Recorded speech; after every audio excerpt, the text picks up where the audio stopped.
Friends, piercing the deep silence of the new moon night, the steps of 500 monks were heading towards the Jeta Grove.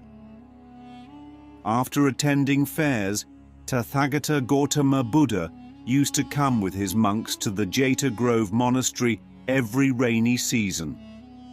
Due to the darkness, a frog was crushed under a farmer's foot. Because it was the rainy season, many frogs were wandering around. As soon as the frog came under the farmer's foot, he realized it, but by then it was too late. This farmer was showing the path to Jeta Grove to the Tathagata and his monks. When the sorrow of the incident became unbearable for the farmer, he folded his hands and asked Tathagata, "O Tathagata, while walking with you, an unknown misdeed was done by my feet. Just as this frog was crushed under my feet, will I also be crushed under someone's feet in the next life? My heart is filled with remorse. Until now, I had never even harmed an ant with my feet, and today a frog was crushed under them. Please show me a way so that this bad deed does not affect my life or make me suffer its consequences." With a gentle smile, Tathagata Gautama Buddha replied, "A little further, I will answer this for you." And then he fell silent. They had only walked a few steps when hundreds of ants came under the feet of a blind monk named Chakshupal. It was quite late at night. Friends, because the farmer has sight, he will feel more remorse as he will blame himself for being careless despite having the ability to see. On the other hand, the blind monk Chakshupal will feel less remorse as he can console himself by saying that it was not his fault since he could not see. Buddha said that the immediate remorse in the heart ends the impact of such deeds right there and then. Friends, the result of these bad deeds was limited. Your heart was filled with remorse, and the effect of those deeds ceased immediately. Before Tathagata could complete his point, the sound of a running tiger was heard. From the bushes, all the monks saw a tiger chasing a deer. After a while, the tiger caught the deer and made it its prey. Using this scene as evidence, Tathagata explained the second type of action, saying that some actions are done out of compulsion. Friends, the deer is food for the tiger. If the tiger does not eat it, the tiger itself will perish. To stay alive, the tiger is compelled to hunt the deer. Similarly, people living in coastal areas have no means to grow grains, so they have to depend on wild or marine animals.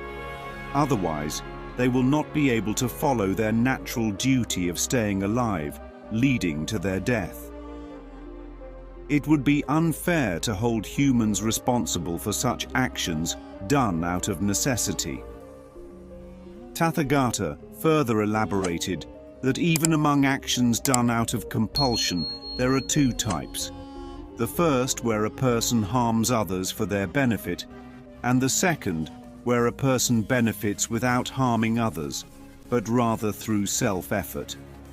For example, a woman sells her body not harming anyone else, while a meat seller benefits by harming animals. Over time, the meat seller's heart becomes hardened due to daily acts of violence. Friends, actions yield results only when the worry about outcomes is let go. The one who excels in exams is the one who eliminates the worry of results from their mind.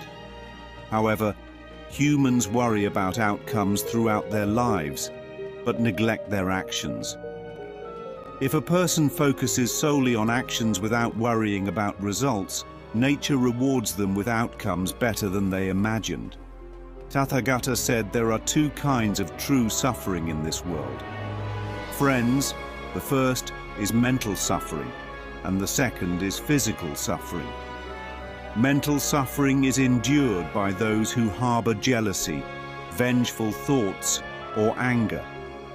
Such a person constantly entangles themselves in a web of their own making, suffering inwardly for their entire life.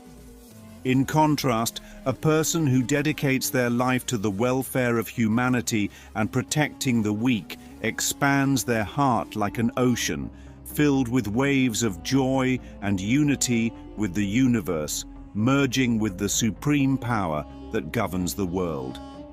Tathagata further explained that the world is so full of deception that people are being misled in the name of past or future lives, without understanding what is happening in the present.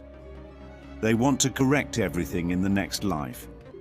Friends, a wise person will first correct their present, because they know that if their present is improved, their future will automatically be secure. The past never returns, and no one knows the future. We have only the present moments, and we must not lose our grip on them. Therefore, a person should first cultivate awareness. The farmer, whose foot had crushed the frog, fell at the feet of Lord Buddha, and tears flowed from his eyes. Friends, how did you like this story? Be sure to tell us in the comments section. If you liked it or have any questions, feel free to ask in the comments. If you're visiting the channel for the